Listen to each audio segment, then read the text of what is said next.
Welcome to the Real Turf Techs podcast for the technician that wants to get real. Follow along as we talk to industry professionals and address hot topics that we all face. Along the way, we'll learn tips and tricks. I'm your host, Trent Manning. Let's have some fun. Welcome to the Real Turf Techs podcast. Today, we're sitting here with Wyatt and Paul MacCormack, and we're going to talk about some mindfulness. Paul, would you like to give the listeners an idea of where you're at? Prince Edward somewhere island?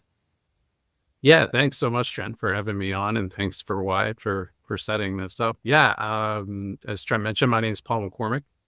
I am the golf course superintendent and general manager at a golf course called Fox Meadow, located in the province of Prince Edward Island on the east coast of Canada, just really handy Nova Scotia. And I've been in the business pushing 25 years, right around that point. And I've also been a blogger on TurfNet for probably about 12 years now, I think. Awesome. Writing a blog called the Mindful Superintendent. And I spent the last number of years kind of traveling around and speaking at GIS and over at Harrogate and all sorts of different places. And a couple of years ago, I think it was in the first year of the pandemic, actually, I became a certified mindfulness meditation teacher as well. Oh, wow. Super cool. So I kind of do my little side hustle when I'm not terribly busy doing what I normally do, I guess. So, yeah. So very me in a nutshell. And I live here with my wife, Jill, and my 3 grown children, who are Maria, Lucas, and Claire, are 24, 21, and 19. Okay. Very cool. And Wyatt, what's your story? Are you in Florida or somewhere? Yes. See, this is an impressive human being that I've brought you today, Trent. Yes, yes, it is. Yes, sir. My name is Wyatt Harris. I'm a mechanic here at the Four Seasons Golf and Sport Club in Orlando. I'm from Orlando, born and raised. I am Florida man. So, in the industry, my father is a golf course superintendent. So I grew up around it. You've heard this story before, but, my first job was on a golf course, and there was a brief expedition out, but I quickly came back in. And so I've been a teenager on a crew. I've been a spray tech. And years ago, Steven Tucker here, who's our director now, but obviously it comes from a mechanic background. He gave me the chance to work in a shop, and so loving it. Yeah, that's what I do. OCD lawnmower mechanic. That's my job. How long? Like everybody else. How long have you been in the shop there? You've been there for a while now. They're probably coming up on 4 years. What? 4 years? The last time, if I remember right, when you were on the podcast before, it was 3? Like 6 months. Yeah, well, someone could probably do the math on that, but I was in there before I was on the pod. Yeah, incidentally, you didn't call me on the podcast the first day I was in the shop, and that would have been a bad idea. Mm-hmm. And other than that, I'm married. I have a beautiful 3.5-year-old daughter, and I can kind of segue now as far as my background with the subject matter at hand here. But by looking my Waking Up app, I've been a meditator for a little over a year now. I've been practicing, having daily practice for a little over a year, and it's really made a big difference in my mental health, how functional I'm able to be at work, definitely in my marriage as well. I didn't mention this previous times I was on the podcast, but about 6 years ago, I was diagnosed as an adult with autism spectrum disorder. And so at that point, sort of, a path began of trying to take some responsibility for my mental health. And as we've talked about before, Trent, did various things, including therapy and such, and meditation has really been, I feel like, the capstone on the end of it. Not that I'm a finished product, certainly far. Yeah. You never could be, but it's really been helpful. And so when when you have something like that, you want to share it. And so when I saw Paul sharing what he does, I thought this might be a good way to do it. And I'm excited to be here and share this with anybody whom it may help. I think it has broad appeal, shall we say. Yeah, no, I'm so excited to do this. And I do want to thank you, Wyatt, for reaching out and saying, hey, let's do this, because it's something, I'm very passionate about too. I don't necessarily practice meditation. I have tried mindfulness a little bit. And I have tried meditation, So I'm really curious to learn a lot more about this. And like you were leading to, so I've also been going to ACA, so it's Adult Children of Alcoholics. And that has helped me so much doing that. And I mean, I never would have dreamed, but you get in the room with these people and you're like, wow, I think they had it worse than I do. Which I mean, isn't necessarily good, but I mean, you feel like you're not alone. Where, most of my life, I felt like I was alone. I was the only one dealing with this. Nobody else deals with this. This is just life. This is what you got to deal with. So, but the point I was going to make is there's people in this group that has been in the same type of group for 20, 30, 40 years. So like you were saying, I don't think it ever ends. I think we're just constantly growing, changing, all those kind of things. Sure are. So I kind of wanted to throw an idea out there, and then Paul, you can give me your perspective on it as well. So Paul, I told you this joke the other day, but I do Brazilian jiu-jitsu. I used to think that the hardest thing to get your friends to come and try was Brazilian jiu-jitsu. And I found out that it's actually incorrect. It's actually meditation, just sitting quietly. But I thought I would kind of lay out sort of what it is and the scope as I see it. So the method of practice that I use primarily and kind of landed on at this point is something called the Headlift Way. And its creator, a man named Douglas Harding, referred to this sort of thing, contemplative practice, meditation, as a science of the first person. Right. And I believe that's what it is. So, think about science as we think of it, science of the third person.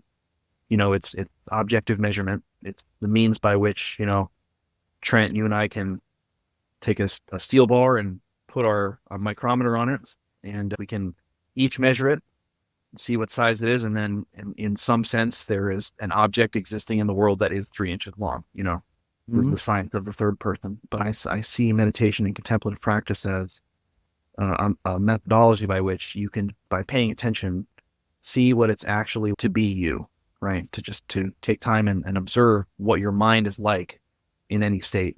And how do you feel about that sort of interpretation? I mean, how does that strike you? Yeah, I mean, it kind of checked all the boxes right out of the gate for sure, and it's a nice kind of simple entry point into the practice. So yeah, go ahead. Just to give you a little more there, I think I like thinking of it that way because I think that when you bring up the idea of meditation or tell someone to do it, there's a variety of ways in which it can sort of miss and not land. For one, it can sound like woo-woo and not solid intellectual ground. And on the other hand, it could also offend people's sensibilities, if they're religious or something, you could be interpreted as trying to smuggle the Buddha in or something like that. And so, yeah, that is one I come up against a great deal. Actually, I teach locally here where I live, and I consult with a lot of businesses and share the practice and kind of share how it can help them in their daily life. And I think it's interesting because here on Prince Edward Island, we've actually had a Buddhist group land here within the last 10 years from Hong Kong, strangely enough, and purchase a lot of land and set up shop actually in one end of the island, which has been fascinating. But as kind of a small community in a small island, you can well imagine we were all European settlers, and so a lot of them brought their Christianity with them. So when they look through that Buddhist lens, it is difficult for people to appreciate it. And which is why I tend to teach, even though I was trained through a Buddhist lens, I'm not a practicing Buddhist, and I try to convey the practice in a far more secular way, just because it just removes the whole religiosity thing right out of the gate. And I think that kind of settles everyone a little bit faster. And then it's all about, for me personally, is finding the entry point for people and meeting them where they are and trying to find something relatable And I think I was telling you, Wyatt, I've been working the last 6 months with a company here on PEI, and they're actually electrical linemen. And I mean, you would never think these guys would pick up on this stuff, but it's all about meeting them where they are and treating them like human beings. And that's essentially that's it in a nutshell, because all of mindfulness, as Wyatt mentioned, it is really a self-awareness journey. But through the self-awareness journey, you tend to realize what Trent also picked up on by going to your meetings, that we are all interconnected at the same time.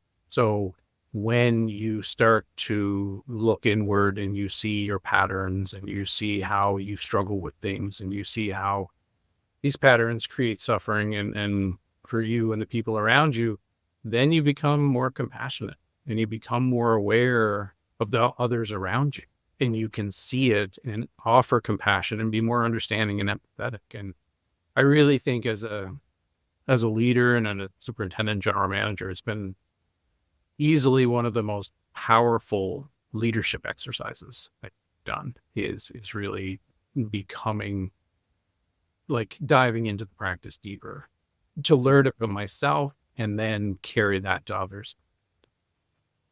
No, that makes a lot of sense. And the awareness, going to my ACA meetings, I get a ton of awareness out of that. Oh, that's why I do this. That's why I'm afraid of being abandoned. I mean, just all these things that come up that make a lot more sense. And it really just creates a deeper understanding as a manager or a leader with the people you work with and the people in your family, your extended family, all these little quirks and all these little patterns and all these little things. Like, we developed these habits a long time ago in response to something we didn't understand, right? Because we were young, because we were in a traumatic situation, because we didn't really know where we were. And we did the best we could with what we had, right? And then when you do that and never kind of look at it again, it becomes, you just assume that's part of your personality. Sure. It's a habit, right? It's just a pattern you developed. And mindfulness, as Wyatt mentioned, it's something that allows you to kind of just look inward and observe these patterns without judgment. It's hard because initially you're like, how could I be such an idiot? How could I have done this? How could I have caused that suffering? Blah, blah, blah. But eventually, over time, when you practice the non-judgment part, when you practice the compassion part, you eventually accept it, and you can move with it and move through it and past it and learn to forgive yourself, because we all grew up. Holy crap. Oh, yeah. I mean, we all have patterns. We all have, and even the most seasoned meditator, they still get divorced. They're still just people like everyone else. And I think that's been one of the most powerful parts for me, I think, in relationship to the turf industry and relationship to what I do day in and day out. Because, I mean, everybody says you guys are the same. You take care of equipment, no big deal. We cut grass, no big deal. I said, well, no, that's actually not what I do. Most grass priorities, I don't even think about that stuff anymore. After 20 some years, I don't even think about it. But it's the people, and it's tending the people and tending yourself. That's the big job, really, for me. Well, thank you for that. I think let's try to get down into the nuts and bolts of it here. And I'll just share from my experience. To me, the basic premise from my life, from where I started, is, I was quite capable of thinking myself into a great deal of misery. Trent, I don't know if I shared you with this before, but particularly when I was a spray tech, that was an illustrative time of a lot of time to sit and ruminate. The thoughts just come, and if you've got some issues, that takes you to a dark place pretty fast, right? Mm-hmm. And just, I think many people are maybe alone with their thoughts and not feeling good about that. So But if I were to describe the sort of geometry here to start with, I think the starting point for me, and I would say that for most people who have never used any of these techniques, is it's sort of that I'm this person, Wyatt, this autobiographical self, and thoughts happen to me, and I cannot help but it's almost difficult to talk about this now with the new perspective, right? But thoughts happen to me, and all these neurotic in order effects then start to occur, right? You think, why am I the kind of person that has these thoughts? Okay. Why is this happening? You start to feel bad about who you are as a person because of the things that you think. Your brain starts ruminating about things that you can't change, about the future, about how things should be different than they are. These are the kinds of things that, occupied my time. When I look back, I would come home at the end of the day, or just all the time, I was so tired. It was metabolically expensive, I'm assuming, to ruminate like that all day. And so I think my first serious interaction with, okay, I'm going to be a meditator now. I think something happened. It may have been my wife and I had a fight or something a year ago or so, or it may have been a therapy session. And I said, you know what? I'm just going to try this. And I downloaded an app called Waking Up. And I started sitting, and within the first few weeks, as I sat for 10 minutes every day with these guided meditations and listened to a little bit of theory, this distance started to develop between myself and these thoughts. And I started to realize that there was an identification that was happening. Thoughts would arise and I would fully latch onto them and, ride the train as far as it would go. And so the initial maneuver, and Paul, I know you have much to say about this as a straight up Vipassana guy. The initial maneuver is basically just to start seeing that these thoughts and states that arise are not you, right? And if you can sit and focus on an object of meditation, when these things come up, if you look at what happens to these states and thoughts, they sort of disappear, right? They sort of fade away. There's an impermanence to it, right? And just that alteration to the mental geometry of it, I'm not on this train.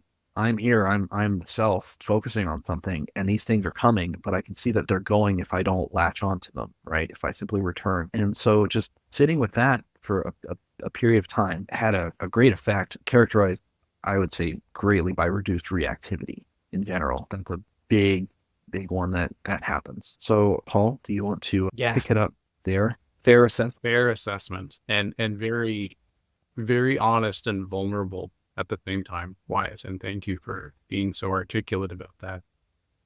Because I think that probably one of the single most difficult things for people to appreciate initially is when they sit still, the backup generator kicks in and mind goes into overdrive, and all the thoughts you didn't think for the last few hours, you'll just do them all at once. And it's almost like a waterfall. Like it's just a torrent of thought. And if you don't know any different, like you said, that train analogy is a really good one, because when you're standing on the platform of a train, you have a choice. You can get on the train and you can follow it where it wants to take you, because again, another thing that I find in teaching people meditation, when you start talking about distance from thinking, everyone immediately says, well, what's wrong with thinking? It's, well, no, there's nothing wrong with thinking at all. It's just the quality of the thought and where you want to go with it, right? And if you choose to get on the train and go with the thought pattern, that's great. But you have to know when to get off, and you have to know when to disembark and ring the bell and get off the train at the same time. And I think the other profound thing when teaching people for the first time is simply the concept that your thoughts are real, but they're not true. And that is a concept for most people that they don't have a touch point. I like to use the analogy sometimes of the internet. The internet, like 98.7% of it is garbage, absolute garbage, and very repetitive, and just all it is there to hook you right? And take you down rabbit hole. But if you're willing to do the work, 1.5 to 2% of the internet is gold. And there is so much good in it. Like with what we're doing right now, like being able to listen to podcasts, being able to find the teachers you and I have found, Wyatt. Like, the internet is wonderful for that. But it's such a small component of it. And our thoughts are very similar. Our thoughts can, when we ruminate and when we, like, it's like standing in the waterfall and getting crushed by the torrent of water. Or you can kind of just get to the side of the river and you can watch it, right? And that's the practice. And like you said, Wyatt, the more you practice, it doesn't mean you stop thinking.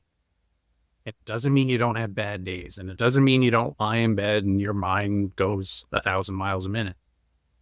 It's just, it's just your mind doing what it does. It secretes thoughts like your mouth secretes saliva. It's just how it works. And when you create that distance, then when you're standing in front of a grinding machine and you're pissed off that somebody hit something and broke this reel and you have to stand here and do this, and I wish the guy hadn't done that, and I wish he's such an idiot, and every time I say this, he doesn't listen, and you can see where you go with that stuff. Or, as Wyatt and I talked about last week, you can just accept the reels. It's time to fix it. It's already gone. It's already gone. It's already gone. And all your job is right now is to make it work again. And if there's something you need to address after the fact, that's fine. You can do that later. But the difference in, like you said, Wyatt, the internal energy and the internal capital you expend by going down those story rabbit holes, that adds up over time.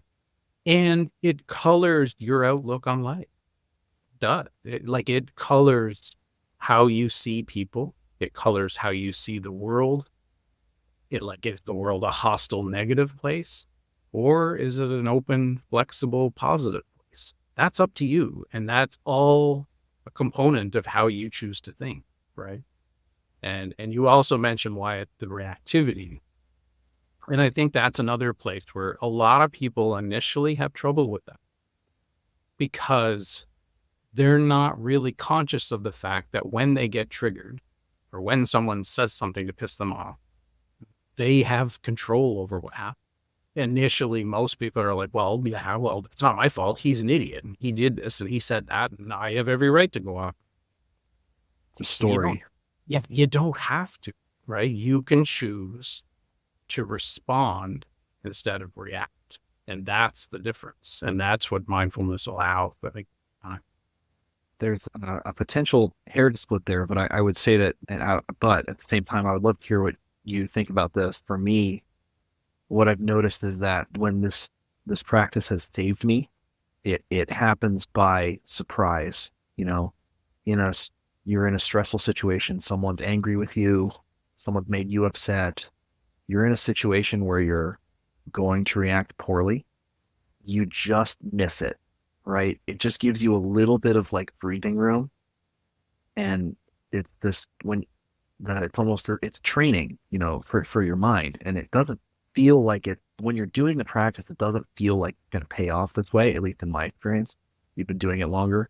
But it makes perfect sense that it would do this. But what happens is this thing is happening. I see how I'm about to react, and there's just a little bit of space, and you can get off the train.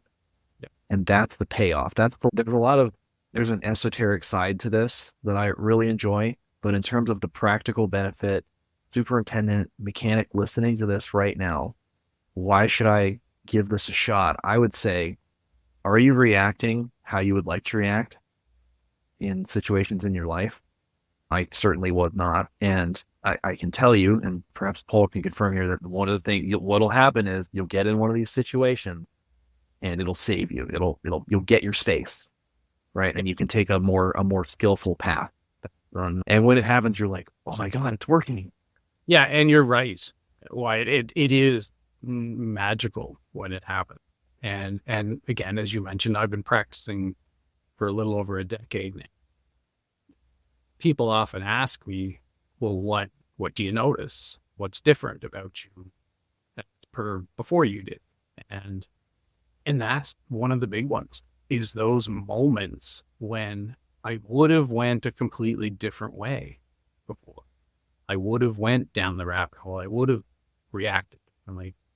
And all of a sudden I find myself choosing kindness, or I find myself taking a breath, or going for a walk in bed, or pausing and doing something completely different, or even listening to my body or listening to myself. Like I just went through surgery just a few weeks ago, and it was the second time I had a hernia surgery, an inguinal hernia surgery. I had one like 15 years ago.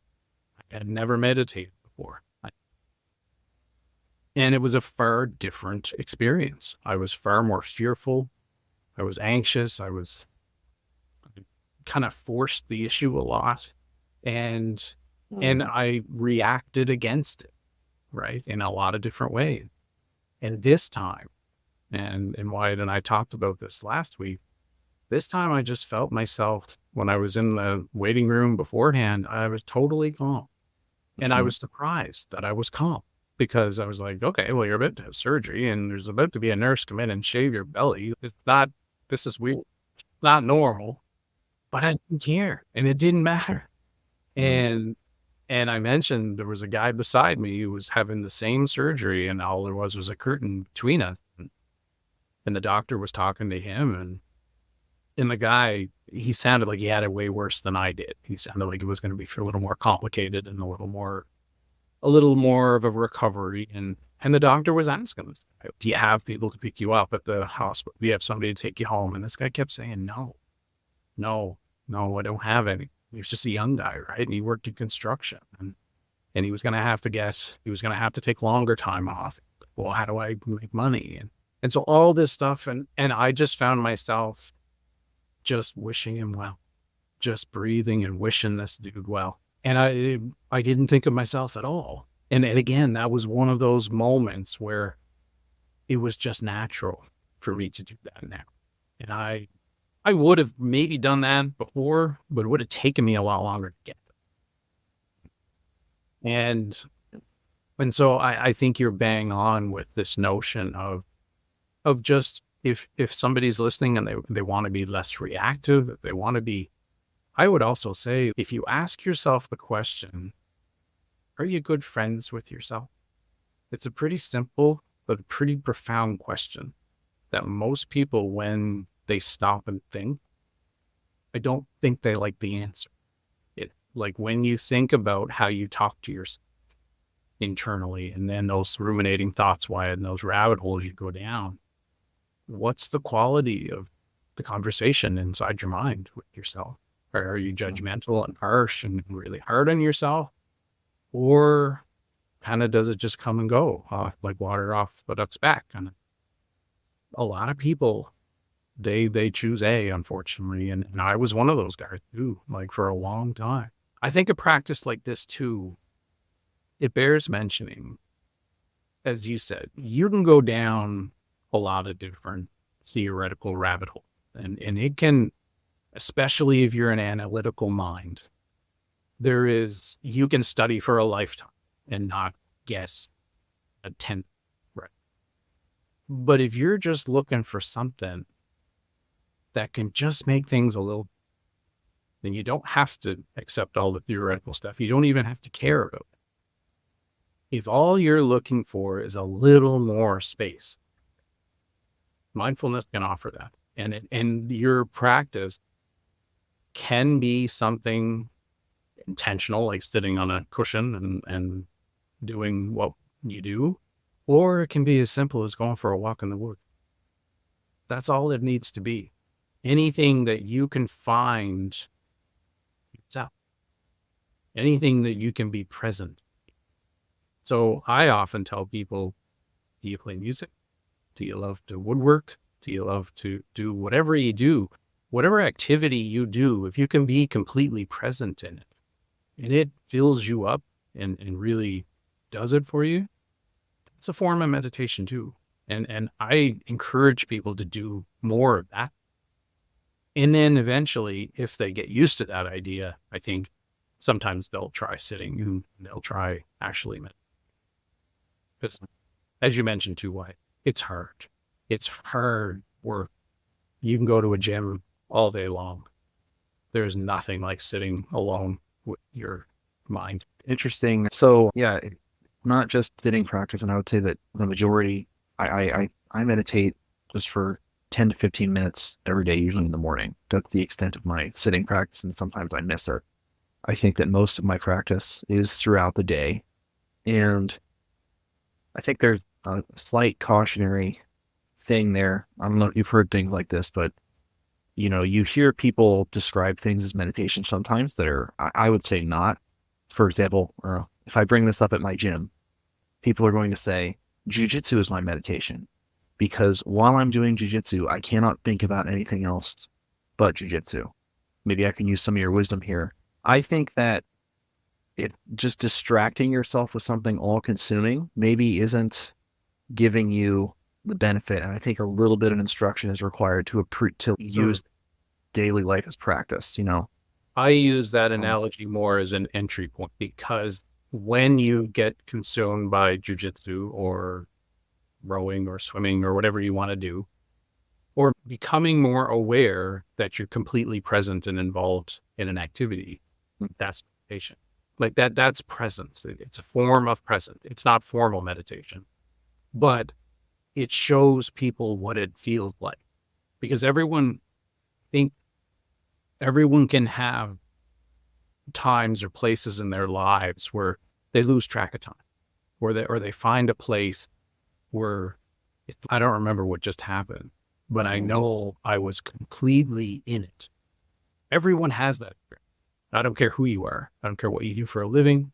There isn't a human alive who hasn't had at least a brief glimpse in, and that's the entry point for people.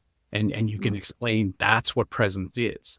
And then you can follow up by saying there is a practice like meditation and mindfulness that is the practice to access more of those moments. Yeah. Well said. Right? Very well said. When you practice on a cushion, what you're practicing for is your life. You're not practicing to get really good at sitting on a cushion and being quiet. You're practicing accepting whatever happens and accepting your life and accepting the torrent of thought and emotion and itching and all the rest, right? And then when you bring it into your life, what you spoke about earlier, Wyatt, that natural decrease in reactivity.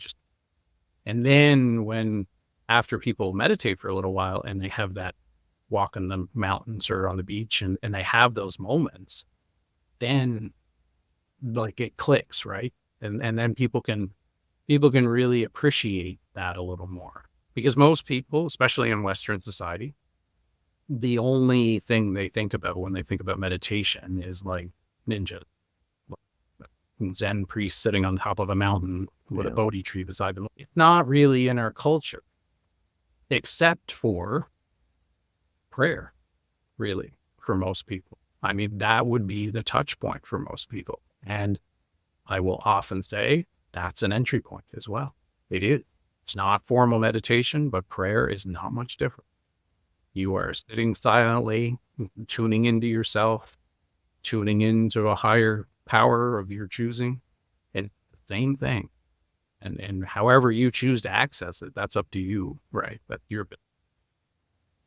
I'll say that what's happened at this point, oftentimes when doing repetitive tasks now, I can sort of step back and watch a lot of it happening automatically. And that's a form of meditation that I sort of do in my daily life, particularly at work. Certain tasks in the shop, you get into a flow, and because of the practice, I can sit and appreciate, changing out a bunch of greens mowers or grinding or any of the other like regular tasks, and I can just sort of watch myself doing them, and I can notice that it's not really me doing it. There's this sort of automaticity that's happening, and that allows a sort of a presence, And I think something to be said for taking joy in the process of what you do. So much of what equipment techs do is so process and ritual oriented. It is. So everything we do in the golf course is repetitive, but it's a different level of repetitive what you guys do a lot of the time. And it's funny, I was talking with my equipment tech today and telling them I was going to be talking to you guys tonight. Oh man, what are you going to talk about? And meditation. And he's actually, ironically, I'll give you some backstory. He's actually my brother-in-law, and he's taken meditation courses from me, and doesn't practice, but he gets it and he understands. And he's just like you, Wyatt. He's somebody who started here on the greens crew, and he just worked his way through everything, and he's self-taught, and he is meticulous. He's in my neck of the woods, he's the best I've ever come across. Like in terms of like our shop, you can eat off the floor. He is so proactive and so detail oriented. And so, but the one thing we worked on a lot over the last couple of years is his interaction with crew and talking about being more self-aware of body language and self-aware of how he conveys himself. And even though he doesn't mean to convey himself a certain way, some of the guys get scared when they bring something in that's broken and they don't want to tell him. And I'm trying to get across to him, like, how you respond matters. And you don't want them scared to bring stuff to you because they'll just hang it on the wall and then it'll still be broken the next time someone goes to use it. So the choice is theirs. Yeah. Man, I was just thinking about this because a couple days ago, somebody brought a concern to me. A crew guy told me that his fairway mower seemed a lot slower than the other one. And I was very involved in something. So I sort of brushed him off a little bit. But the second I did it, I recognized what I was doing. I recognized, like, I don't even know how to put into words exactly what I did, but it was not kind and it was not respectful, you know? Yeah. And so snap like that. And I know before I wouldn't have even recognized it. And so what did I do? I said, well, okay, time to go pull the fairway mower, take him to my little racetrack and find which one is too slow. And I did it. And then I found him later and I was like, hey man, you were right. I tried to make him feel good about it. Right. For bringing that to me, you know, and just that recognition that, oh, I just brushed this guy off because I was listening to a podcast and I was setting up a reel and I didn't want to be bothered, you know? That is such a perfect example of mindfulness in action, right? Because so many of us can be, when we're caught up in stuff, it's easy to be dismissive. And it's not because you want to be mean, or it's not because you want to be a jerk. It's just because you're swept up in something else. And sometimes people can appreciate that interrupting is not the best idea either, but lots of times also tuning into the fact that especially really good operators, they know their gear. They sit on it all day long. Yes. They know when something is not right. So if a guy thinks it's a mile an hour slower than it normally was, it's probably right. But maybe they're not. We used to have a rough mower here for years, and he used to have all these phantom things that would go wrong with his rough mower. And for some crew members, they weren't really things at all, but Finn really got good at humoring them, and he would check them out, and he would honor it, and on his merry way, and that was it. Stuff like that requires a fair amount of mindfulness sometimes. Oh, absolutely. You know, and compassion. Yeah.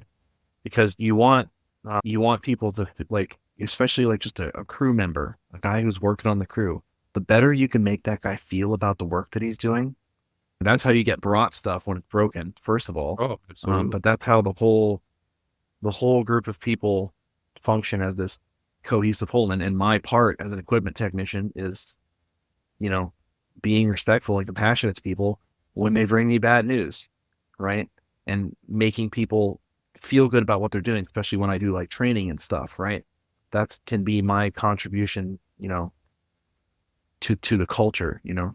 Mm-hmm. I'm sure you know exactly what I'm talking about. Oh, you're exactly right. And I mean, I think I was just thinking when you were referring to that can be a tricky story too when the person above you doesn't respect you.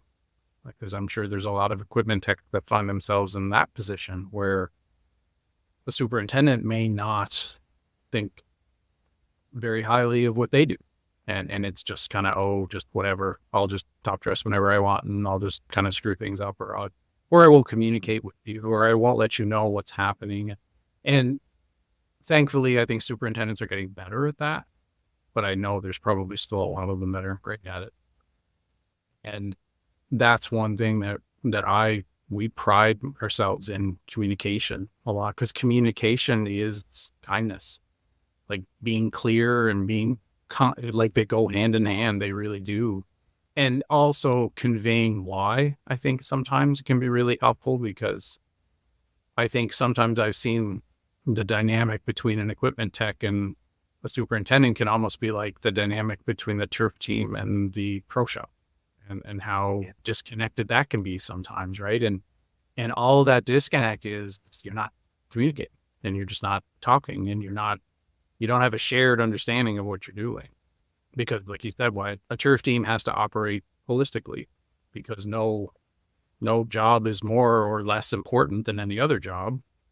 Some require a little more focus, like spraying and grinding reels and stuff like that. But if you have the best greens in the world, but nobody rakes your bunkers, well, the bunker's going to look like hell. And it's one of those scenarios that and this is the one lesson I think I've learned as a GM, is we're all in the same boat. But the whole entity, the whole golf course is in the same boat. There's really only one goal. You want people to show up and golf and have fun. That's the goal, right? So when they leave, they'll come back and get more money. That's why we do what we do, right? And so often I think there's that disconnect between turf departments and we just want to maintain the golf course, and that's our job. And it almost sometimes appears to be in conflict with people golfing. And anyway, I'm getting off on a bit of it. So I kind of want to. What I love about Task Tracker is they're constantly innovating and listening to their users. They've added dozens of updates to make our job easier. One new feature is the ability to upload manuals to the equipment. All you have to do is scan the equipment QR code and you have the manual and all other information at the tip of your fingers. You can even create links to those manuals in the work orders, and it goes directly to the page that you need. Make your life a lot easier, and check them out at asbtasktracker.com. Let's get back to the episode. At this point, I feel like we're touching on something that to kind of bring it back, I just want to lay out kind of the biggest payoff from the practice for me. I mean, it'll tie into what we kind of just talked about. And that's, I talked earlier about the sort of basic, the geometry, like the starting point of, okay, great. Now I see that, there's me here, and here's my thoughts out here with all the sensory input as well, and that the benefits of sitting and practicing and getting to that understanding. But for me personally, I, being on the spectrum in particular, but a lot of people, you don't have to be to have the problem. For me, identification and fixation on concepts and conceptual thinking was a big problem, and what I'm talking about is ego, but, growing up, my experience would be, what am I? And the tendency is to identify with something I do. You know what I'm saying? I'm a musician. So that's me. You ask me, who is Wyatt? Oh, I'm a musician. And so my value sort of determined by this concept of myself as a drummer, right? Or whatever it was. Even when I was even like a spray tech, I would take pride in my work, but I was also identifying as, I am spray tech here, right? That is what I am. If you ask me what I am in this situation, that's what I am. And the issue with all of that is that, one, what happens when one of your identities gets taken away? And two, when someone criticizes you, now they're coming for you. And what meditation has given me in the end, and really the cash value of the thing is sort of seeing that if you investigate what your experience is actually, I'm sure you can relate to this. I'm space, I'm just space for things, like that sense of me here that you feel when you start to meditate, and the thoughts over there if you look a little closer, you start to see that the feeling of me is just another appearance, oftentimes. And the greatest healing value of this practice for me is starting to recognize that I'm not, I'm not a mechanic. I'm not a musician. I'm not a jiu-jitsu guy. I'm not even, a husband or a father. These are things that that appear in my life, and these are things that I'm, greatly involved in as a self. But fundamentally, I'm space. I'm space for all of these things to arise, and they can't be. These things can't really be taken from me, And so if I fail as a mechanic, if one of my machines goes out and there's a hydraulic leak and I should have caught it, what does that say about me? Well, about my fundamental nature? No, nothing. Nothing. It's unstained, because here at center, at zero distance, it's just sight, sound, touch, thought. If you sit and look at what the first person experience really is, it's just these things that are coming in. And a sense of self arises out of that, and that's how we exist in the world. But to put it in an Alan Watts kind of way, meditation, when you get to that, if you use those practices, it helps you to stop taking it so seriously. It's all an appearance. Yeah. I saw someone on Twitter a while back, some guy was like, I could fill an entire GCM magazine with mechanics arguing about grinding reels. I don't know if you saw someone said that.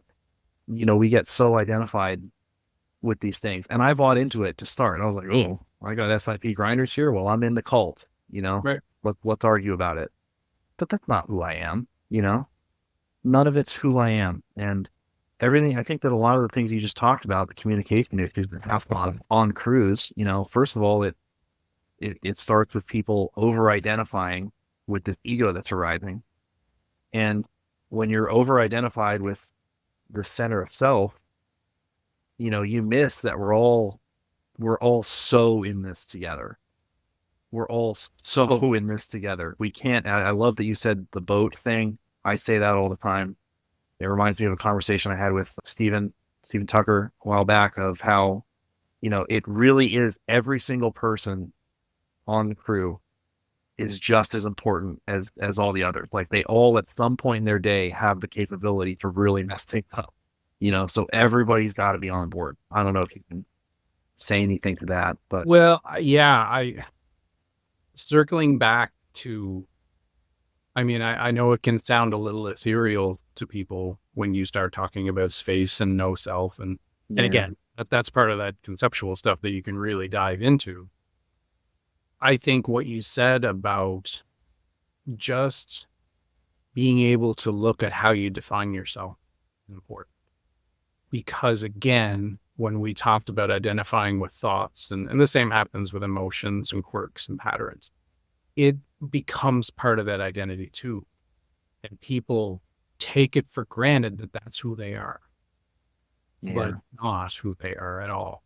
And if you think back over the course of your life and think about all the different people you've been and all the different roles you've assumed, son, daughter, brake tech, superintendent, parents, son of an alcoholic, Trent, like all of these identities were just kind of stops along the way, really. And something you may have thought was the be all and end all when you were 17, completely inconsequential now because it doesn't matter. In the same way, what you think right now is so important in 20 years' time won't really matter that much. Now, there are obviously exceptions to all those rules, but I think what I've seen in my journey as a superintendent, and I've failed spectacularly at it, is you become consumed with defining yourself only through what you do and only through the quality of what you do. And people often ask, again, as I mentioned earlier, what are some of these patterns or what are some of these things that you realize through meditation about myself? And for me personally, one of the biggest realizations was that I'm enough. just as I am. Because for a long time in my life, I used work as a barometer for how enough I was and how good I was. So the harder I worked, correlation was the better I was. When that was a completely upside down way of approaching things, right? But I learned that from my parents. And my parents learned it from their parents. And I can see those patterns now, and I can see that they landed in Cape Breton, Nova Scotia, and they worked in a steel mine, and they were hard-working people. And they did the best they could with what they had, but they had trauma. They had World War II. They had all sorts of things they had to deal with, right? And they carried all that forward. And that informed who my parents were, which in turn informed who I was, right? But now I can kind of step back and look at it and go, yeah, but that's not who I am. And I can be all those things. It doesn't mean you have to just dissolve yourself of all that. It just gives you more space to do it a little, and with a little more equanimity and a little more just letting go and that stuff and all that. And when, as you said, Wyatt, when you can create internal space for yourself, that's where the money is. Like that's where the real magic lies, I think, in the practice. And then when you start to create that space, you realize you don't have to hold on to that stuff. I can't tell you how many superintendents I've talked to over the years after writing something or after speaking somewhere and people coming up afterwards and they just let it go all in front of me and tell me the story. And they're like, my God, when you were talking about totally burning yourself out, you were telling my story. And I'm telling everyone's story. And we're all like, it's just how it is. Unfortunately, it's kind of how we're all wired as superintendents, I think, sometimes. And it's really easy, I think, because our industry is so expectation laden. So when you internalize that expectation of how the golf course needs to be presented as part of who you are, that's a really dangerous place to inhabit. Yeah, it really is, because it's got nothing to do with you, who you are as a person and who I am. Like, do you think my kids care when I go home how fast the greens were today? yeah. No, And what does that tell you? They don't at all. And do you think my wife cares what cut we used on the fairways that day? No, she doesn't care at all. Like, really, it is what it is. And the thing was, for the first half to a little more than half of my career, I was totally consumed by it. I really was. And it took everything falling apart, like basically getting fired and burning out completely and just having to kind of step away from it all. It took that for me to kind of wake up and realize that I was going about it all wrong.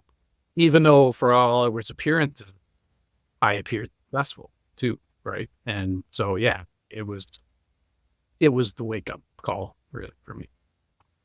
Well, thank you, Paul, for reeling that back in after I tried to go full no self there. But it really has been important for me. And I think that what you said about just defining yourself by the quality of the work, that's a trap. Okay, a little bit, but and that goes down to me as a mechanic too. I mean, it's for all of us. I can, if my cuts off, I could take that real personally. And all that's it's a paradox, because of course, yes, yeah, you can't be apathetic. You want a quality cut. I want to do my job well, but I have found over the years, the more I practice mindfulness, the more I do my job well, but the less effort. And the more I let go of, I don't add the extra 60% on that I used to, right? I often tell people I get twice as much done in half the amount of time, because I don't waste time on things that don't matter. And part of that is age and learning the hard way. But I don't want people to listen to this and think that adopting a mentality or a mindset like this means you don't care about your work. It just gives you more space to devote to it. And Dude, then when it's done, it's done. That's the other, like the end of the day, you touch the stone and it's done. And you go home and you turn it off, and then you come in the next day and start again. The best way, I think. On the contrary, I think it's almost magical how you can still be good at your job and you can still take pride in your work and you really good work, and all the rumination and extra stress that comes from over identifying was just a complete waste of brain cycles. Yeah. You know, it's so like for me, if I get a call about something, oh, okay, I'm gonna go figure this out. You know, there's no longer that stress of, oh, I'm going to be in trouble and people are going to think less of me because I sent out mowers that didn't do a good job, or this piece, you know, it's just like okay, I'm going to go figure out what's happening and solve it. And, you know, it's going to feel good in the end. Everyone's going to feel good in the end because we're going to solve it, you know, and that's all that has to appear. So anyway, I'll share how I got into it sort of again. And then Paul, I'd love to hear your suggestion also for people. Because I think that when you bring this up, it's kind of goes back to what I said earlier. You know, you try to get someone to go to jiu-jitsu. That's kind of understanding. You know, that's going to take a few hours of their day. You know, meditation it could be 5 or 10 minutes, and people still don't want to do it. But I can tell you that I get up every morning. I get up, I get a little bit of coffee in me. Right, I take my espresso so that my powers of concentration are just a little bit on, and I sit and I either use a guided meditation or not. And 10 minutes, a commitment of 10 minutes every morning to just look and see what my mind is like. There's a lot of good apps out there. I like Waking Up. That'll give you some guidance to start. But I think that it really is pretty basic. Once you've got a little bit of instruction, if all you do is every morning or at some point in your day, you sit and you maybe close your eyes and you feel what it's like to breathe for a while. That's kind of the start of the practice. Would you agree with that? Absolutely.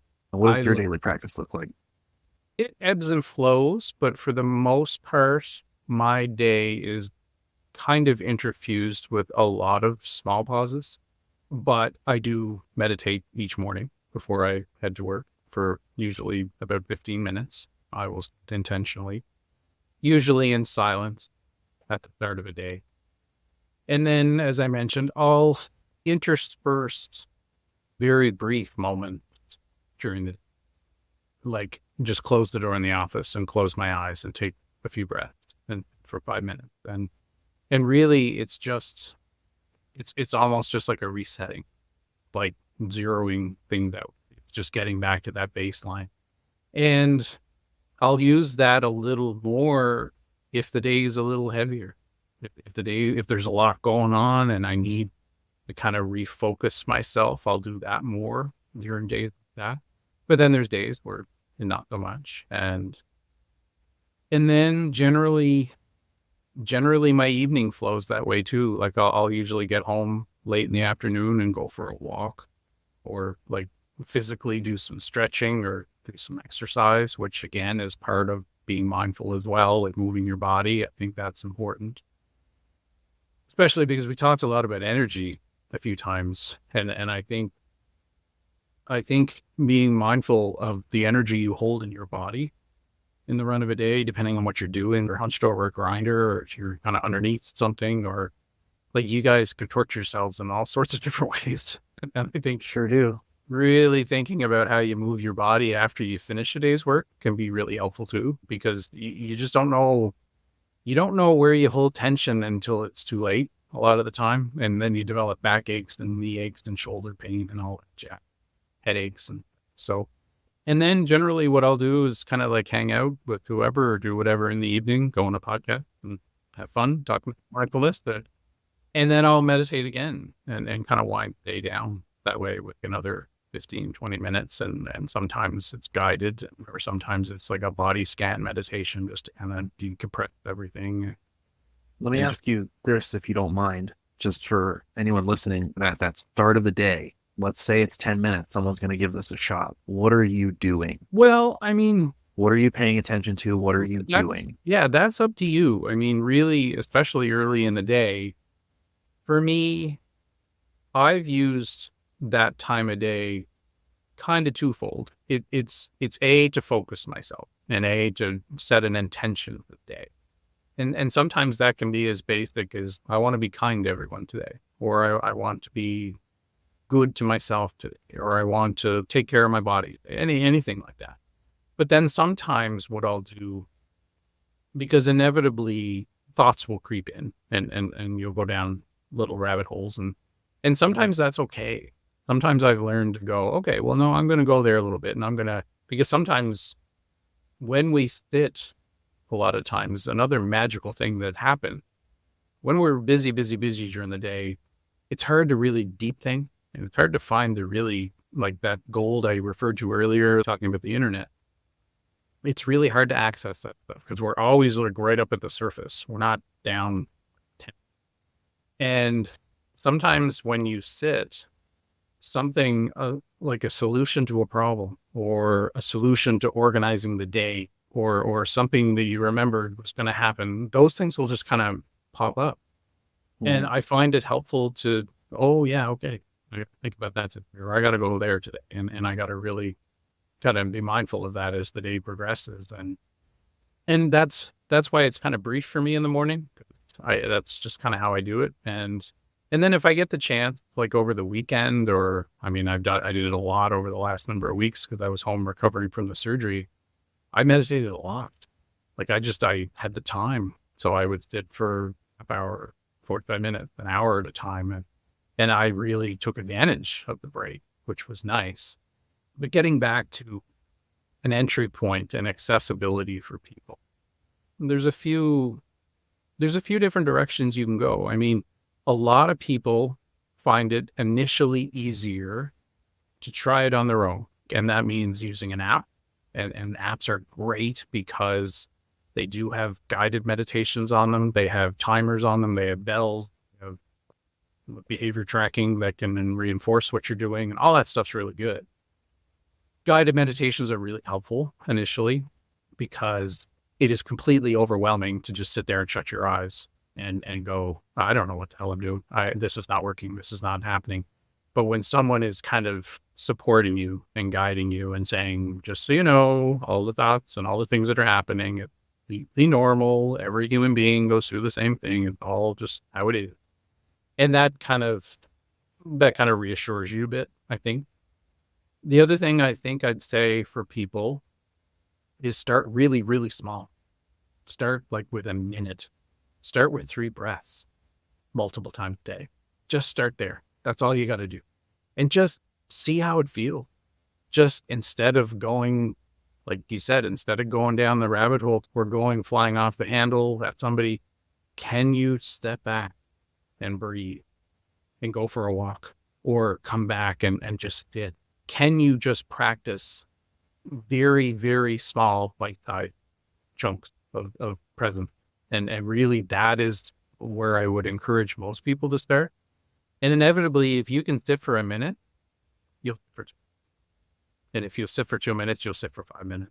It's just how we are. We will push ourselves because naturally we're all competitive people. We wouldn't do this gig, I don't think, if we weren't somewhat competitive. So I find most people will naturally just gravitate to doing more on their own if they want to do it. And the thing is, it's not for everyone. I get it. It's okay. You don't have to do it. It's just a suggestion, right? It's like choosing an exercise that works for you to keep your body fit. It's up to you what you do. I don't care. I mean, you can play golf, you can lift weights, you can do whatever you want to do, as long as you're doing something. That's the important part. And inevitably, if you go down this path, you'll fail. You'll stop. You'll drop it. Just start again. That's the trick. You just start where you are and you start over. And you come back and start over. And then really that is kind of the bottom line message of meditation is you just start where you are. And when your thoughts go or you get swept away, you just come back and breathe and you just pause and start again. And the more you do that, it's like doing a bicep curl. The more you do it, you strengthen the muscle. And like we mentioned earlier, I think when people can learn to strengthen this muscle a little bit at a time, it's not so overwhelming And eventually it's far more sustainable to develop something moving. Y'all do any kind of breath work while you're meditating? I do. I will practice like deeper intentional breathing a lot of times. And breath work is exceptionally helpful, especially for anxiety and especially like when you're feeling really stressed out, because oftentimes what happens in those situations is we stop or we breathe like the absolute minimum amount, like we're very, very shallow. And our brains aren't getting enough oxygen, our bodies are not oxygenated. It's just not how we're meant to be, right? So I think lots of times, even that's why I mentioned just stopping and taking 3 deep intentional breaths and inhaling relatively like to the count of 5 or so, and then exhaling to the count of 7 or 8, and like really getting all the air out and just doing that a few times, it just interrupts. And that's the trick, right? When you can interrupt the rabbit hole or the ruminating or anything like, and that's why the breath is such a helpful tool, because unless you're in dire straits, your breath's always with you. If it isn't with you, there's something wrong. And meditation isn't the biggest thing you need to worry about, I guess. So, Well, something I noticed a long time ago as a musician, someone pointed this out to me is, you know, if I'm playing a hard passage on my instrument, I would stop breathing. right. And so practicing, like, I have to think about, okay, continuing the breath during this 16th note passage or something. And I've noticed that there's been times as a mechanic, if I'm in an awkward position, if I'm underneath a machine, if I'm doing one of those, you know, reaching deep into a, you know, I'll find that I stop breathing in those times. And those are the times when we get pissed off sometimes, I think. Oh, yeah. Oh, I yeah. think And another that's, thing, I mean, you stop breathing. And the other thing is, you mentioned earlier, it's where are you storing all that tension? Like when you're underneath something and you're twisted like a pretzel and trying to get a wrench on a bolt that has no business turning, like how does that affect your body afterwards, right? And are you stretching afterwards, or are you kind of taking a minute to kind of recalibrate after doing stuff like that? Because I mean, that's why I could never be a mechanic. No, I'm an incredibly patient person, but I have no patience for nuts and bolts. Like when the job doesn't work, I'm just immediately gone. I didn't think about breath work at all going into this, but I keep thinking that thought before being a mechanic, it's problem solving in stress positions, you know? Sure. So we're like thinking about technical problems while we're in like uncomfortable positions sometimes. And that's when wrenches get thrown. Yeah. I'm not. It's such a metaphor for life, right? I mean, what is life but problem solving in difficult situations? Yeah. And superintendents are no different. And I think when you get stuck, like I mentioned earlier, you get stuck at that level of surface thought all the time, and you're just always trying to solve like rapid fire thing. It's really hard to problem solve at a deep level. And you can't, I would make the argument you cannot problem solve at a deep level unless you're still, and unless you've dropped down a few layers and you're actually approaching it with some measure of mindfulness or methodically or with your breath in tune with your body.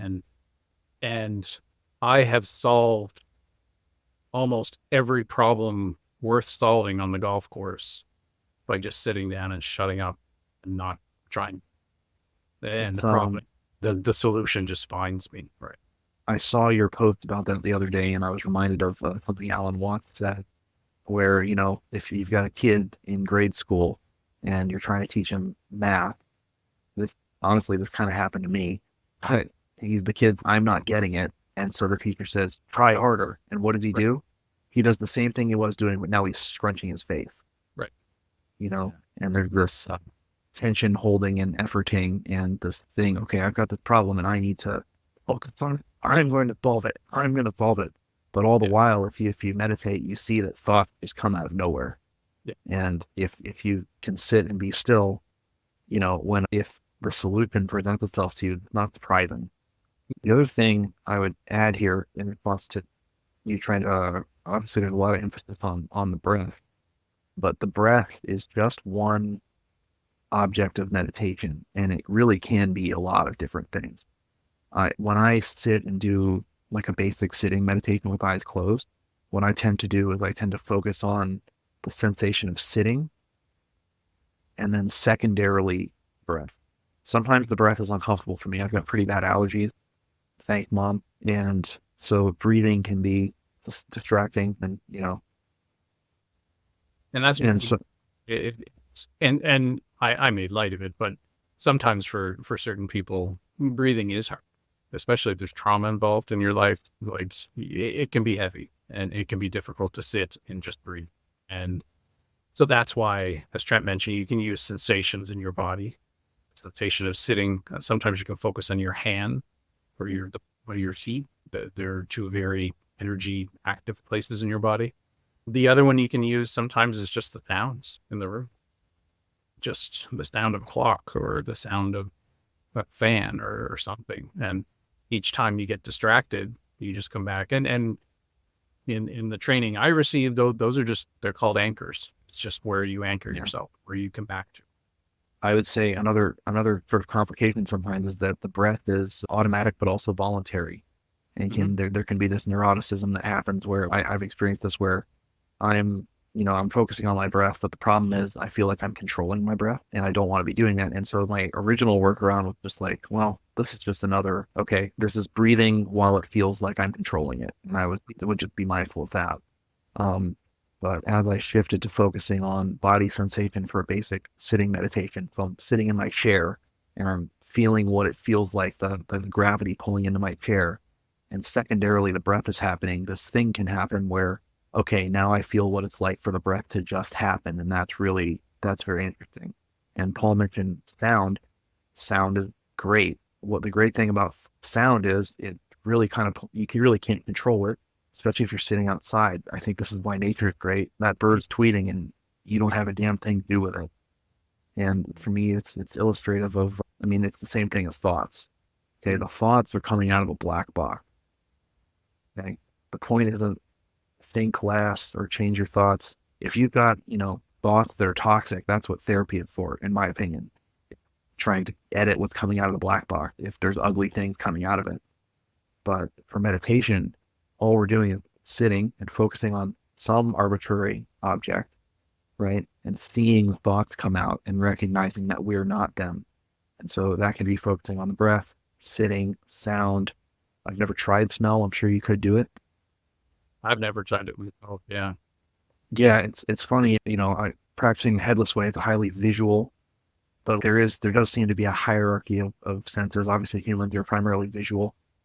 And so I would say that the easiest anchors for me have been sight, sound, and then body sensations. And I think that it's as a beginner, if you're going to go tomorrow morning before you go into the shop, if you're going to try this for 10 minutes, maybe sit for that 5 minutes and just feel what it feels like to sit in your chair, Yeah. Or just sit and listen. Yeah. Yeah. I think the second point I'd add, and we mentioned that for a lot of people, the entry point into practice like this can be easier to do on your own because we feel self-conscious and nobody likes to sit closing their eyes. And it feels very vulnerable for a lot, especially men. Men are really super vulnerable and super there's a lot of barriers and that stuff, I think, by times. I would also circle all the way back to how you started this conversation, Trent, in talking about the power of sitting with a group and the power of just sitting and being in a room with people who are experiencing the same thing.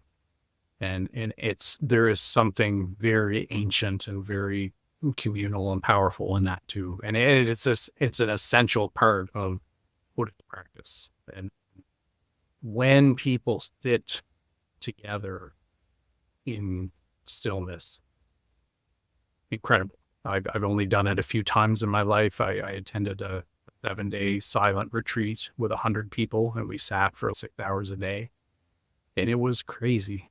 I never thought I could do something like that, but it was profound, the effect it had on me as a person and my nervous system and everything. It was really, really something.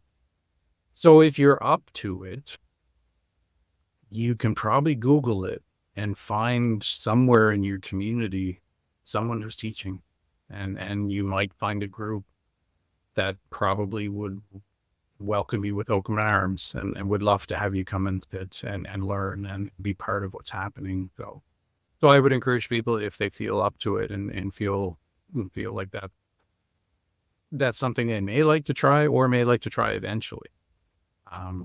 Finding a group of people can be very, very helpful as well. Because sometimes it's hard to sustain it on your own. Like I think Wyatt, you mentioned that when we were talking last week. Like it can feel very individual and very isolating sometimes, I think, if you're trying to do it on your own. And especially like in an industry like ours, to find someone else to talk to about it can be hard. But it can be very empowering when you do, and it really does support the practice when you have people to chat with and other people to, because again, it goes back to what we said earlier, Trent. You realize you're all just in it, and we're all just doing it. And we're all just neurotic fools sitting there trying to watch the waterfalls, all this crap that's happening in our head, and we're all just doing it together. And it can be real. Now that we're an hour and 20 minutes into this video file, I'm finally able to contribute, I feel like. But I would say that a big thing that Paul and I talked about, I've thought about, I think, for a long time, but is that one of the great things about the job we do is that, first of all, we're outside a lot, and if I've known some mechanics that never leave the job, and never, man, going out, driving the course, especially my course, there's no houses. Not that there's a problem with houses, but it's a lot of natural beauty. But the other thing is that the whole point here, the cash value of it, is recognizing that thoughts are impermanent. They come and they pass away, and they're not you. And our job is an exercise in impermanence. You think about, I've been a 17-year-old kid pushing the bunkers up and then coming in the next day in it rain and pushing them back up. And in a way, that's the nature of our job. Like, you just abstract it up to the top. It's a living organism, changes every day. I had the experience a couple of weeks back as we were really coming into the hot weather.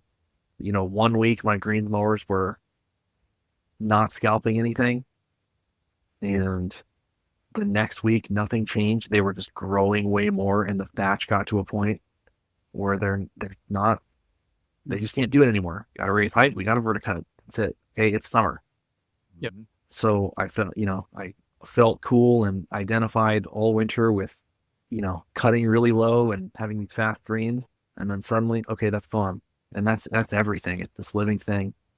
And if you go out and take a drive, you see the impermanence everywhere. Everywhere you look, it's things constantly changing and never stopping, right? Even if it's on your way back to the shop after you fix something, if you stop and you hear a bird or you hear a stream or something, and you hear the sound is amorphous and constantly changing, and you're not controlling it, and you just you see that's the nature of, that's what it's like to be you also, And I think as an industry, the more we can appreciate the fact we have influence over things, but we can't really control much of it at all.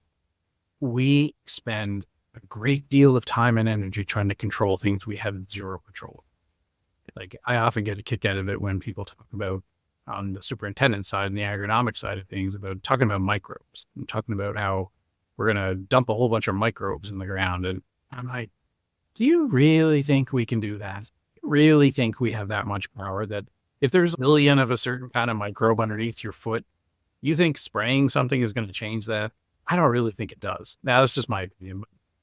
But I think we can get really carried away with that idea. And it's funny because I think it's only gotten worse as the technology, and as, like, from an equipment side of things, from a input side of things, like chemicals and fertilizers and this and the other thing, like what we're able to do now, we're almost too good at. Like, we really are too good. And I was watching the memorial over the weekend, and I'm looking at grass, and I'm like, holy, there's nothing wrong. Nothing. There was nothing out of place. And it's just, when you look at Augusta, you look at all these places, but then that moment though, right? Was, right? And then, back to the, at that moment part, as soon as those tournaments are over, they usually rip the slot and renovate them and turn them upside down and do it all over again. But yeah, I wonder about that sometimes. And I think there's a part of the game that we lose, like when we're attempting to control too much, and when we step outside of that notion that it's always constantly changing and it's never the same. And all we can do is respond to what happens. And all we can do is we can make a plan, but at the end of the day, how often does that ever work? Sometimes. Mm-hmm.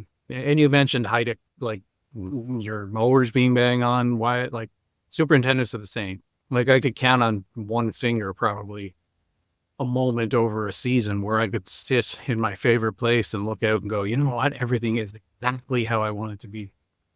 And then poof. It's gone. Yeah, gone. And Yeah. I used to try to hang on and chase that, but now I just kind of go, that was fun. All right, let's go. Keep going. I think that when I first started dealing with the cutting unit, and especially as it started kind of becoming my responsibility, like that's what I'm in control of. If it seemed like it was no longer working, the cut was no longer good, I would go crazy, trying to think, what did I mess up? Right. And it's taken some time, and that's probably my growth psychologically, and my job has been recognizing that, well, the grass is changing underneath it, and so I track things, I measure a lot of things, I try to make every mower exactly the same, and then the grass shifts underneath it, and at that point, a car path on the way out knocks it out of work. Well, there's that too, but okay, now the greens are okay, they're fatty. Now it's time to tear them up, and now it's okay. How can I contribute to this? How can I have a good attitude about supporting, the cultural practices that are theoretically going to destroy my equipment, but again, he used the magic word, my equipment. Mm-hmm. Sure. No, it's not. It's not my golf course either. Like I hear people that use that term a lot. Well, on my course, we don't do this. I don't own a golf course. I work at a golf course. And I tend to, I'm a steward while I'm here, but I don't own it. It's not mine. And I used to invest myself in it a lot, but I don't. Yeah. It's just how it is, right? That's the paradox you mentioned, right? Because I said, oh, my equipment, but I recognize that, equipment you're responsible for. Well, sure. And I can do everything right, and everything is still going to change underneath it, Yeah. Exactly. Everything right, in quotes. So I don't know, Trent, is there anything that you want to, any other places you want to go before we kind of start winding this down? Or do you think we gave you a good starting point for you or for someone listening? I think it's getting there. Yeah. Is there a step between today and starting your first session? I mean, how do you get there? Do you just wake up and do it one day? Can I let me try this. Yeah. Or do you start with, do you recommend starting with an app to kind of get your feet wet and then moving on to other stuff? I don't know. I think Paul kind of gave both answers earlier a little bit. No, there's no intermediate step between you sitting down tomorrow. All you need is your phone. Let's make a 10-minute timer, a 5-minute timer, just so you're not sitting there thinking, how long has it been? And you sit, and all you have to do is sit there and choose something to pay attention to. And when you get distracted, go back to the thing you were paying attention to and just see what happens. It's so simple. It's the cheapest hobby you'll ever find. With that said, I found... We're the most expensive one because you can travel all over the world seeking people to teach you to do it if you want. But so you don't have to fly to Tibet, for sure. No. But I did start with an app, and I found it greatly beneficial. It gave me a lot of context and some guidance toward, so. I would highly recommend the app as well. I use one called In-Play Timer. I've used it for almost a decade now. Is Joseph Goldstein on that app? No, he's on the Dan Harris one. Yes. Okay. Yeah. I use. If you go on the App Store, you can probably find at least. And the tricky, I think I would try a few different ones because Wyatt just mentioned Joseph Goldstein. He's a teacher, right? And all these apps have different teachers associated. And finding a teacher you connect with is a lot like finding a therapist. The first few you try may not, and you may not connect with these people. And they're all saying the same thing, just slightly different, but you got to find somebody who you can hear and you can listen to and you can dial into. And sometimes you're just not ready for a certain person. So I would encourage people, just start there. It's probably the easiest way. Can I tell a quick story? Sure. So I'm in a search. This is 2 years ago, whatever, in search for a therapist. And so I meet with this lady virtually, and she's probably 30 maybe. So, 15 years younger than me. I think, she's been doing it 2 or 3 years. And so she's going over like my basic information. And she said, "This must be a misprint. It says on here that you have a podcast." I'm like, I don't think this relationship's going to work out too well. Or like it's so crazy that you might have one of those. Right. And I mean, I get it. I'm not your typical podcast host, but everybody's got a podcast now, so you can do it. Yeah. But I mean, back to the meditation thing. I've personally used Insight Timer too. Really enjoyed that. And then Wyatt, when you were talking, it was making me think about getting out on the course. I was in a pretty bad place for, I would say a month. And for that month, I was doing some meditation. I was doing anything I could to try to dig out of this hole. And, I don't know why I kind of fell out of meditation, but Paul, when you were talking, it made me think of the same reason I fall out of exercising. You don't We're go, just human. you don't go tomorrow, you don't go the next day, and the next thing you know, it's been a month and you hadn't done it. Yeah. But exercise is the same. You just start over. Right. Yeah, all you can do is begin again. Trent, I would, if I may, I would highly recommend an app called Waking Up. Okay. And also, secondarily, Paul mentioned 10% Happier. That's a great app I've tried as well. And Joseph Goldstein is a really good straight-to-pasta teacher. But I would recommend Waking Up. Does Insight Timer have a lot of guided meditations on it? Yeah. Okay, all right. It's just one of those apps. Okay. Sounds like that's 3 options. Yeah. Is there any in particular one that you would choose as far as a type of meditation? I know, there's all kind of different ones that I've seen on Insight Timer. And the way I kind of chose what I wanted to hear is kind of how I felt that day when I'm scrolling through the app, like learning, and I don't remember I think it was Wyatt, it was for Paul. Sorry, we've talked so much, it's hard for me to keep up, but somebody was talking about, knowing yourself, and that's one thing, but loving yourself. And, until 2 years ago, I didn't even know that was a thing. I didn't even know that was possible, that you could love yourself. Most people don't. Obviously, that's why I've never really loved anybody until 2 years ago. So, this whole journey of growth, it's life-changing. Absolutely. Yeah, no, I you're bang on, Trent, in things, especially initially. Just do what feels comfortable. Just make it easy. It doesn't have to be hard at all. And if you make it easy and repeatable, you're more active with it. And it will evolve and change. And you may feel like doing something really simple today, and a month from now, maybe you want to listen to a different teacher who's talking about something a little more ethereal and deeper. And that's the beauty of it. And the other option too, there's lots of books. There's just hundreds and hundreds and hundreds of books which you can read on it. If that, and again, that goes back to the self-awareness piece of knowing how do you learn best? Do you learn by listening? Do you learn by watching someone visually? Do you learn by reading? Do you learn by, and eventually I think you just kind of mash it all together and find what works for you. If I may, one of the things I like about the Waking Up app is the introductory course takes you through a lot of different variations of meditation.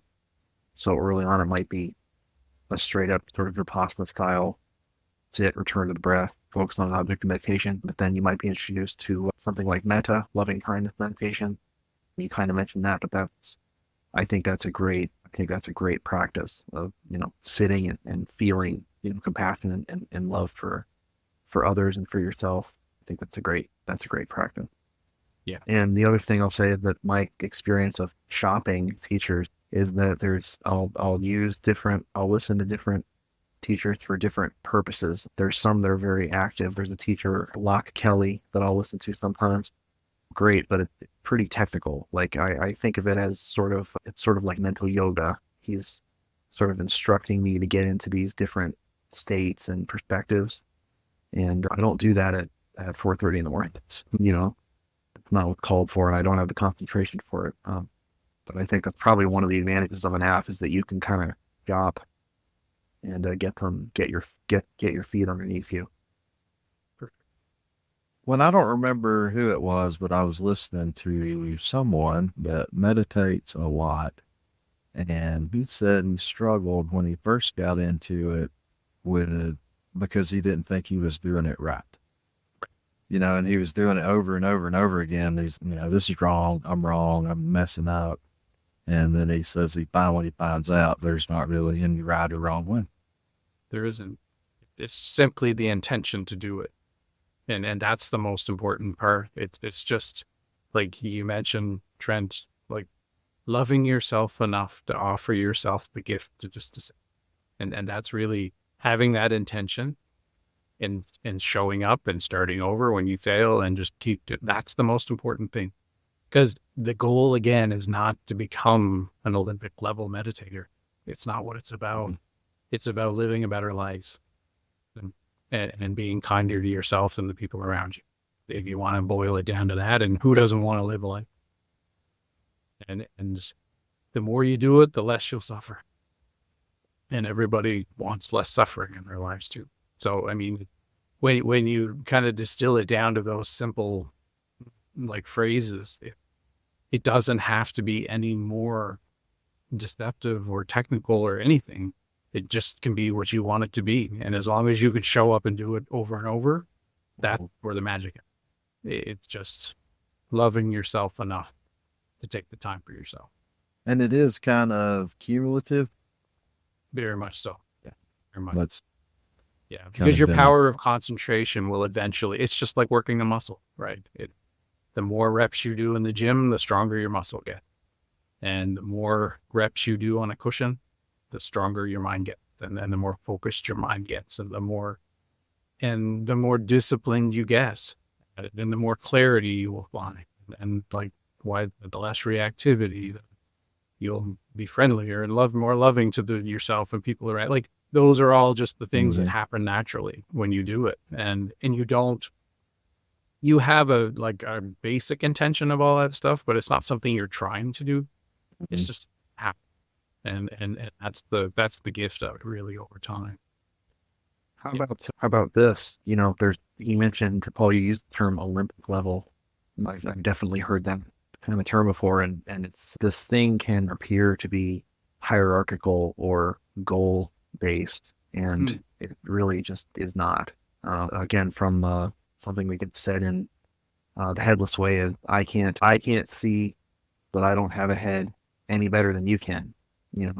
So if outside of that specific way of saying, I mean, I can't focus on my breath, theoretically any better than you can, at least in the moment, and it kind of takes me back to the first thing I said is this is a science of the first person. It's only you are here at center, and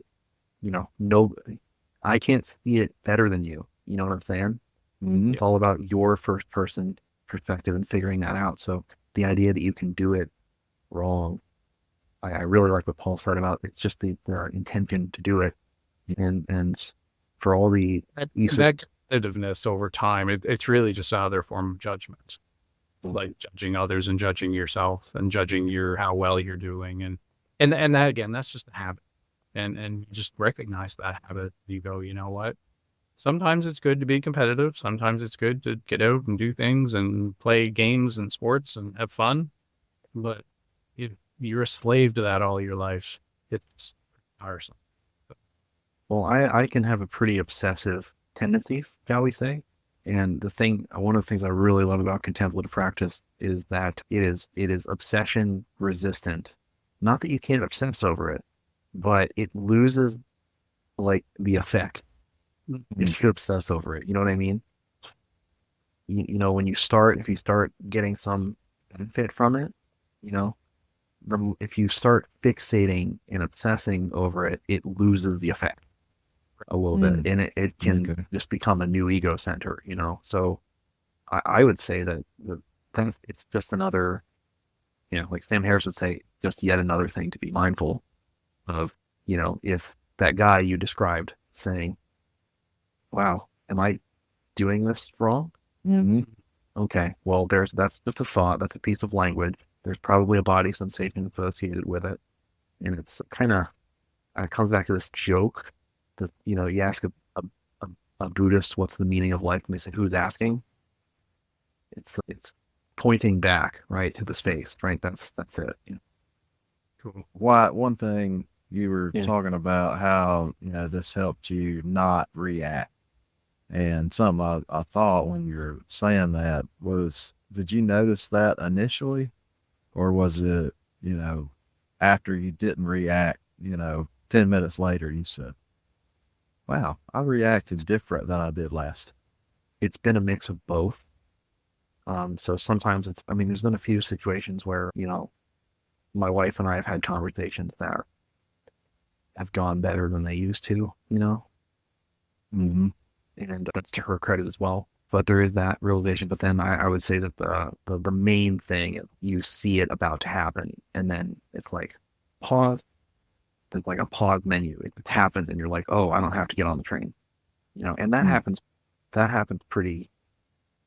I don't want to say quickly because it's individual, but I would say that that's a benefit that I would expect to receive upon, you know, after a period of practicing just the most basic form of the meditation that, you know, that Paul would teach you, you know. Mm-hmm. I think it's important to just as an addendum to allow yourself to really marinate in the moments when you realize they happen. Especially like you mentioned, Wyatt, like conversation with a spouse or a family member that usually would be contentious and reactive, and it can be incredibly powerful for both parties to kind of pause at the end of an interaction that goes well, and say to each other how different that felt, and how much better it felt, and didn't like how much less reactive it was, and how much more space we have now, and how less constricted I feel, and how less fearful I feel now, as opposed to the way we did. And because there's a lot of studies and a lot of research to show that it takes 10 times more effort to get good stuff to stay in our head as it does to negative stuff. We have a negativity bias that it's way easier for us to internalize negativity than it is good. And so for good stuff to stick, you really have to become aware. You have to elevate it and really see it for what it was, and really kind of bask in it for a bit. And because when you do that, it strengthens all the connections, and you're far more apt to do it again. The trick. No, that's really, really good. It's some good stuff there. And so when something goes well, it's, oh, once again, it's just another thing to be mindful of. Yeah. You know? But it's better when it goes well. Well, I don't like to attach things to it, but especially in relationships, and especially, it's just easier. Just easy. And I had another thing that I thought of, but y'all were on a roll and I didn't want to interrupt you, but it was thank God we were on a roll. Cool. What's up? Your experience. So this is the story. Me and my girlfriend went to a really nice place, and there was another couple that we knew went to the exact same place at the exact same time, and the weather was not the best, but we just had the best time. And the other couple said how miserable it was, how horrible it was, and everything's the same. So it's all about your mindset going into it. Yeah. And it's all about like, how was your day beforehand? Or what did you go through? Well, yeah. Right. And I think the more you become mindful in your life and the more you see maybe those habits and that tendency to look at things negatively in your own self, and then you can offer yourself a little bit of space and forgiveness, then you can see that in others and you can be curious about it and you can go, isn't that funny how we both came to the same restaurant and we thought it was great and they thought it sucked. Mm-hmm.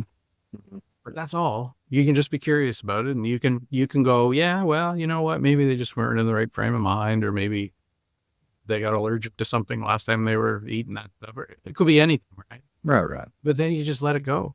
And then you don't form a judgment or opinion about them. You just go, isn't that interesting? Yeah, because it has this, like, that situation is great, and it's good to go, oh, wow, we succeeded in enjoying ourselves, and they did not. And we can be grateful for that. But then there's that tendency, like Paul was saying, of leaning into judgment. Mm-hmm. And you can even start to form, okay, great, now I'm going to form a self-center over here of there's superiority arising, and, and it's double-sided. You can be happy for your own, great, you managed to enjoy yourself. Fantastic. Mm-hmm. And they didn't. Mm-hmm. And wow, who knows what they're going through. Next time you could be the one having the terrible time. Who knows? Oh, yeah. Very true. Very true. Mm-hmm. But you're right, Trent. I mean, how we experience the world goes through so many filters and lenses within ourselves that we've spent a lifetime creating. And the way I see it is not the way you see it. It's not the way Wyatt sees it. It's not the way anyone sees it. But part of the practice is just starting to recognize all those filters and lenses. And you start to realize that the way you always held something is maybe not true. And maybe it's not the way it is. And maybe you were wrong.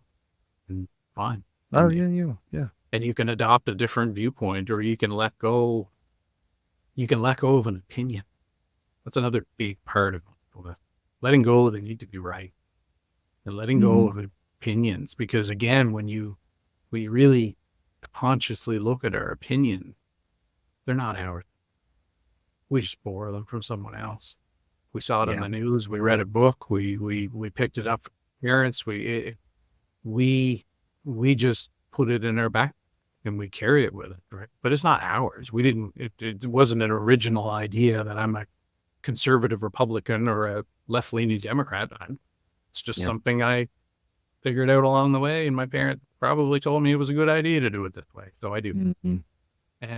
But when you think about it that way, and then you think about how much suffering holding on to all that causes in the world, and how holding on to all that identity and all that, I am that, and I am right, and that is my opinion, and it's worth everything.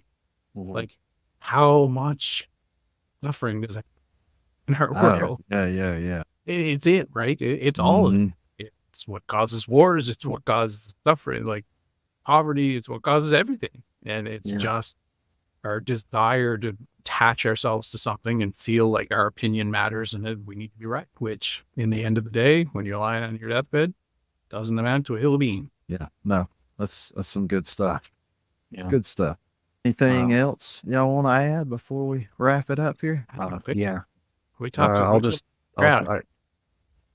I liked how you were talking about, you start getting into Buddhism with a lot of conditioned causes and dependent co-origination, the way everything is caused by everything else. And the more that you pay attention to that and are mindful of that in your dealings with people around you, when you're maybe just at work with your coworkers and you see the social sort of matrix forming and you see everybody, sharing their opinions and, saying their opinions at each other, and you see, what's happening. It's all these causes and conditions coming together to meet, and you can look at your golf course and see the same thing. Everything is inside this cogwheel matrix, and the more you see that, I think the more compassion you feel for people, you know.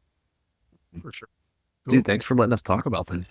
No, this has been so good, so great. And I really appreciate both of y'all for coming on and talking about this and enlightening the listeners. Hopefully they want to go on that journey. So how would a listener get a hold of either one of you? For me personally, Twitter is somewhere I usually spend far too much time. So at Mindful Super is handle there. I also have a website. It's called Mindful Island Consulting. It's the name of the company I run on the side. And if anyone is interested, they listen to this podcast, and if they're at all interested in a really easy way and an easy entry point, they can actually go to that website, sign up as a subscriber to it, and there is an introductory course that I taught that I recorded. Nice. You can download and listen. And it's just like it's broken into a 20-minute talk and a little 10-minute meditation corresponds with that talk. So it's a really, really easy way to enter into it. And it's free. And you don't have to. Or the only thing you might get is an email from me occasionally. Yeah. Nice. Awesome. Wyatt? Yeah. If you want to find me, Twitter at TurfNet. Yeah. And I don't have a meditation course, and I probably shouldn't, but if anyone wants to talk about this stuff, I would love to. I message Paul semi-regularly, bothering him about this, and it's, always very validating to talk about this with other people that are making the same noise. So. Oh, yeah, for sure. And I briefly heard y'all mention something about WhatsApp. Y'all got a WhatsApp group going or something? No, we were just talking. Y'all were talking. So, but if everyone wants to make it, because he's in Canada. Well, right. Yeah, Michael Henderson at Pebble Beach. Yeah, Pebble Beach.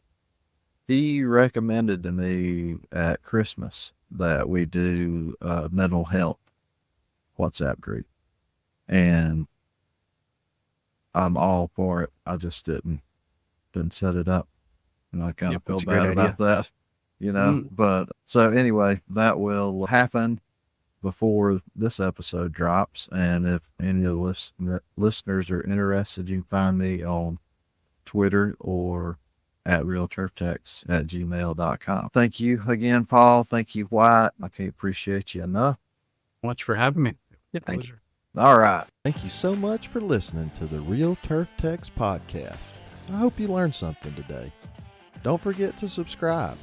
If you have any topics you would like to discuss or you'd like to be a guest, find us on Twitter at Real Turf Techs. See you, bye.